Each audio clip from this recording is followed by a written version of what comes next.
ഈ മന്ത്രം ജപിച്ചു തുടങ്ങാവുന്നതാണ്. അത്രയും വിശേഷപ്പെട്ട മന്ത്രം ഏതാണ് എന്ന് കാണാം. ശ്രീ ലളിതാംബികയെ നമ, ശ്രീ ലളിതാംബികയെ നമ, ശ്രീ ലളിതാംബികയെ നമ, ശ്രീ ലളിതാംബികയെ നമ.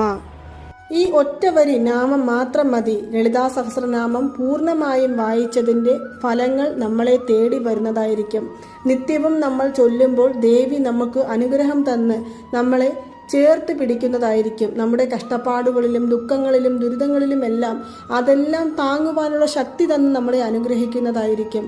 മറ്റു സഹസ്രനാമങ്ങളിൽ നിന്നെല്ലാം വ്യത്യസ്തമായി ലളിതാ സഹസ്രനാമത്തിൽ ഒരു നാമം വീണ്ടും വീണ്ടും ആവർത്തിക്കപ്പെടുന്നില്ല എന്നുള്ളത് ശ്രദ്ധിക്കപ്പെടേണ്ട ഒരു കാര്യം തന്നെയാണ്. ശ്രീമാത എന്നുള്ള നാമത്തിൽ തുടങ്ങി ലളിതാംബികയെ നമ എന്നുള്ള നാമത്തിൽ അവസാനിക്കുന്നതാണ് ലളിതാ സഹസ്രനാമത്തിലെ 1000 നാമങ്ങൾ ദേവിയുടെ എന്ന് പറയുന്നത്.